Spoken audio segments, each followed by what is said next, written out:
Hello അസ്സാം വലൈക്കും. അപ്പോൾ ഞാനിന്ന് വന്നിട്ടുള്ളത് നമുക്ക് ഇതുപോലെ ഒരു ബോ എങ്ങനെ ഉണ്ടാക്കിയെടുക്കുക എന്നുള്ളതാണ് കാണിക്കുന്നത്.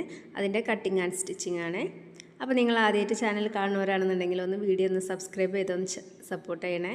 അതുപോലെ ഇഷ്ടപ്പെട്ടാലും ഇല്ലെങ്കിലും ഒന്ന് ലൈക്കും ചെയ്യണേ, എന്തെങ്കിലുമൊക്കെ ഒന്ന് കമൻറ്റും ചെയ്യേ. പിന്നെ അപ്പോൾ നമുക്കിന്ന് നോക്കാം. ഇതുപോലെ 8.5 ഇഞ്ച് വീതിയും അതുപോലെ 14 ഇഞ്ച് നീളമുള്ള ഒരു പീസ് എടുക്കുക. 8.5 വീതിയും 14 ഇഞ്ച് നീളമുള്ളൊരു പീസ് എടുക്കുക ഇതുപോലെ. എന്നിട്ട് അതിൻ്റെ നല്ല വശം നമുക്ക് ഉള്ളിലേക്കാക്കിയിട്ട് സ്റ്റിച്ച് ചെയ്തെടുക്കുക. നല്ല വശം ഉള്ളിലേക്കാക്കിയിട്ട് ഇതുപോലെ ഒരറ്റത്ത് നിന്ന് മറ്റേ അറ്റത്തേക്ക് ഇതുപോലെ തയ്ച്ചെടുക്കുക. അങ്ങനെ ഇതാ ഞാൻ തയ്ച്ച് കൊണ്ടുവന്നിട്ടുണ്ട്. ഇനി നമുക്കിത് ഉൾവശം പുറത്തേക്ക് വരുന്ന രീതിയിൽ മറിച്ചെടുക്കണം. ഇതുപോലെ ഉള്ളിൽ നിന്നിട്ട് മറിച്ചെടുക്കുക. ഇനി ഇതിൻ്റെ സ്റ്റിച്ച് ചെയ്ത ഭാഗം നമുക്ക് അതിൻ്റെ സെൻറ്ററിൽ വരുന്ന രീതിയിൽ ഇതുപോലെ വെച്ചിട്ട് നമുക്ക് അയൺ ചെയ്തെടുക്കുക. സ്റ്റിച്ച് ചെയ്ത ഭാഗം നടുക്ക് വരുന്ന രീതിയിൽ അയൺ ചെയ്തെടുക്കുക. ഇതുപോലെ അയൺ ചെയ്ത് ഇനി അതിൻ്റെ സെൻറ്റർ അറിയാൻ വേണ്ടിയിട്ട് ഒന്ന് ഇതുപോലെ മടക്കിയിട്ട് ഒന്ന് അയൺ ചെയ്ത്, അപ്പോൾ അതിൻ്റെ സെൻറ്റർ ഇതുപോലെ നമുക്ക് കാണാൻ പറ്റും.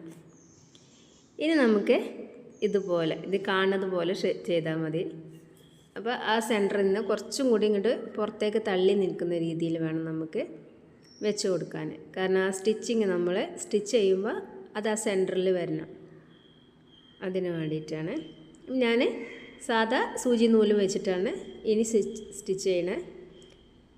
ഈ മെഷീനിൽ സ്റ്റിച്ച് ചെയ്യണില്ല, കൈകൊണ്ട് തന്നെ അതുപോലെ നമുക്ക് ഒരറ്റത്തു നിന്ന് മറ്റേ അറ്റത്തേക്ക് ഇതുപോലെ തയ്ച്ചെടുക്കുക. എന്നിട്ട് നമുക്ക് ഇങ്ങനെ നൂല് ഇങ്ങോട്ട് വലിച്ചെടുക്കുമ്പോൾ നമുക്ക് ബോ റെഡിയായി കിട്ടും. ഇതാ ആ നൂല് സ്റ്റിച്ച് ചെയ്ത നൂല് നമ്മളിങ്ങനെ വലിച്ചെടുക്കുമ്പോൾ ഇതുപോലെ വരും. എന്നിട്ട് നമ്മൾ ആ നൂല് വെച്ചിട്ട് തന്നെ നന്നായിട്ട് ചുറ്റി കൊടുക്കുക.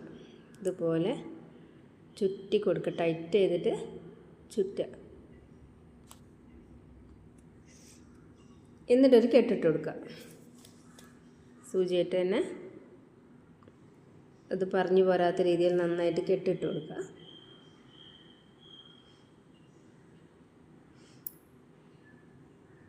അപ്പോൾ ഇതാ, അപ്പോൾ ഏകദേശം നമ്മുടെ ബോൻ്റെ പണി കഴിഞ്ഞിട്ടുണ്ട്. സബ്സ്ക്രൈബ് ചെയ്തിട്ട് കാണാൻ സപ്പോർട്ട് ചെയ്യണേ. ഇത് ഇതുപോലെ ആക്കിയിട്ടുണ്ട്. ഇനി നമുക്ക് ചെറിയൊരു പീസ് എടുക്കുക. ഇതാ ഇങ്ങനെ കാണുന്ന രീതിയിൽ ഇതുപോലെ മടക്കി വെക്കുക. എന്നിട്ട് ഒന്നുകൂടെ മടക്കുക. ഇതുപോലെ ചെയ്തിട്ട്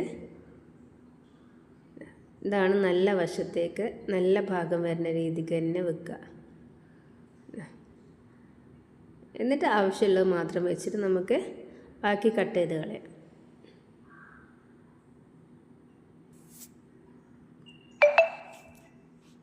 ഇനി ഇത് ഉള്ളിലേക്ക് ഇതുപോലെ അതിൻ്റെ അറ്റം മടക്കി വെച്ചിട്ട് ഒന്ന് സ്റ്റിച്ച് ചെയ്തെടുക്കുക. സൂചി കൊണ്ട് തന്നെ നമുക്ക് സ്റ്റിച്ച് ചെയ്തെടുക്കുക. ടൈറ്റ് ചെയ്തിട്ട് തന്നെ സ്റ്റിച്ച് ചെയ്യാൻ ശ്രമിക്കുക. അപ്പോൾ ഇതാ ഞാൻ സ്റ്റിച്ച് ചെയ്ത് കൊണ്ടുവന്നിട്ടുണ്ട്. അപ്പോൾ ഇത്രയേ ഉള്ളൂ നമുക്ക് ഒരു ബോ ഉണ്ടാക്കണമെങ്കിൽ. സിമ്പിളായിട്ട് തന്നെ നമുക്ക് ചെയ്തെടുക്കാം. ഇതിൻ്റെ ബാക്ക് സൈഡാണത്. അതുപോലെ ഹെയർ ആക്സസറീസിലൊക്കെ നമുക്ക് എയർ ബെൻഡുമലും പിന്നെ ടിക് ടിക്കുമലൊക്കെ വെച്ചിട്ട് ഇതുപോലെ ചെയ്തെടുക്കുക. ഇതിൻ്റെ ചെറുതും വലുതും